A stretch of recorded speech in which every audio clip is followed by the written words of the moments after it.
I put this up there because even with artificial intelligence, I want to bet on humanity. I want to bet on humanity because when the nuclear bombs became a thing. What I think is interesting about AI is that we have this whole COVID situation happen, which is like, there's a lot of month to month, we didn't know what the fuck was going to happen, right? Especially week to week, month to month, like it's been a roller coaster ride ever since. This is all technically relatively short term. In the meantime, technology has not taken a beat off the path. In fact, it's actually grown exponentially, especially when you look at how much people are now depending and leaning on technology to communicate with each other, since we've decreased the communication in person, right? So technology has replaced a lot of the human interaction that we had grown accustomed to. Greatest example is you don't go in the office anymore. You don't go to the coffee shop and meet people anymore, right? We're now using dating apps. We're now using Slack and Airtable to collaborate with each other. So technology didn't take a beat off. And when it comes to AI, some of the biggest innovators in the world were already terrified of what AI can do, that AI can be worse. Like Elon Musk, for instance. A lot of them are. Elon Musk is more afraid about AI than he is about a nuclear war. And in fact, I think that if you look at technology as a whole, take away AI, if technology hasn't taken a beat off the path, what do you think AI is? What do you think the development of AI is, and how long-term effects of what artificial intelligence will be able to do will affect we, the human people? I think COVID made all of us, rightfully so, and still makes us think very short-term, when the long-term problems still exist and have actually... This has been a breeding ground. COVID has been a breeding ground for those long-term problems to actually expedite themselves into our lives. And I think that is the unsung, that AI is one of those unsung aspects of like, this is a problem that's been expedited. Or this is like, not so much a problem because, right, it's being proposed as the solution to a lot of problems. This is an area in which we have decreased our attention and focus, and in doing so, have expedited its negative impact on society, which will be coming soon. Andrew Yang spoke about it a lot, and I'm glad that he did. Yeah, he did.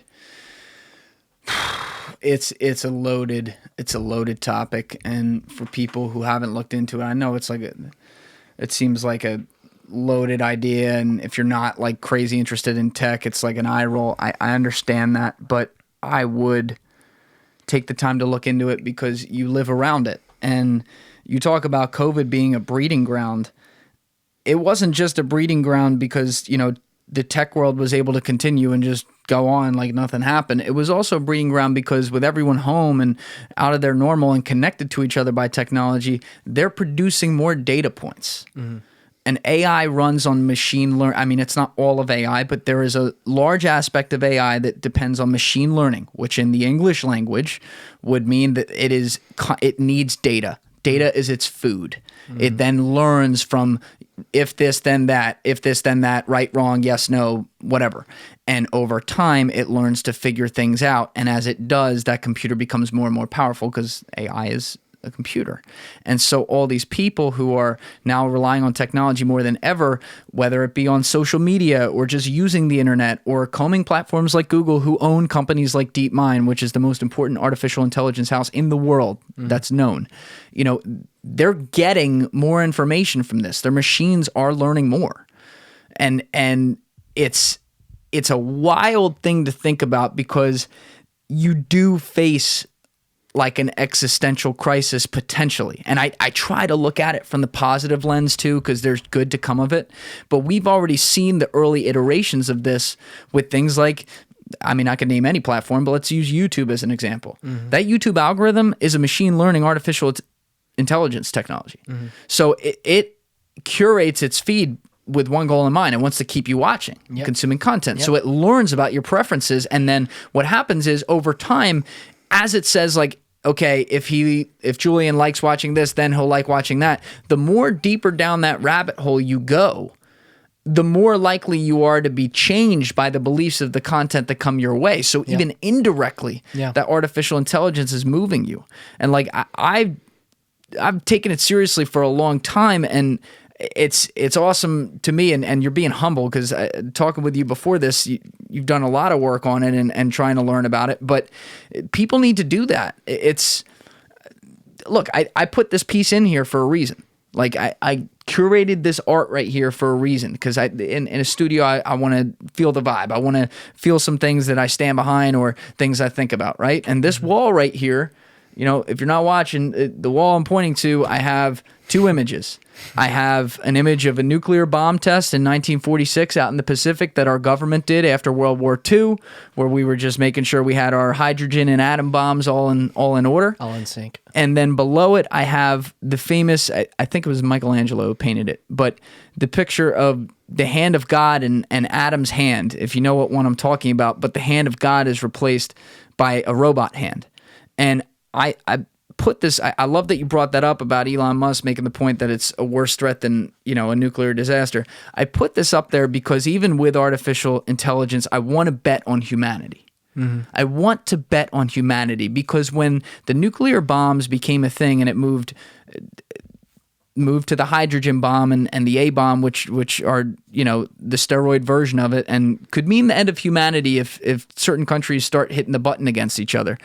That was the fear. You know, like when my dad was like a 3-year-old, they had the nuclear bomb drills or whatever, like in school. Like it was like, oh, is the world going to end today? Are we all going to die of radiation poison or in the blast? And there was this fear that it was inevitable. Mm-hmm. And that it was going to happen no matter what. Yeah. And that was the crisis. And look, it still technically is a crisis every day, but it should tell you a lot that these countries, these leaders, like the president here or Putin in Russia, they walk around with a guy who holds a nuclear football and they could hit the button anytime, but they don't.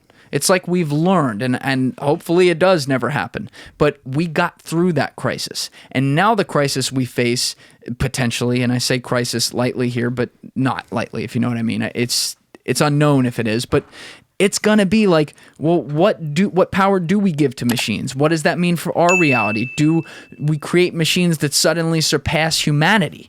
It's a very scary thing to look at. And COVID, artificial intelligence, more than anything, it has streamlined it and moved it up in its progress more than anything. And so I just people need to pay attention to this because it's very real.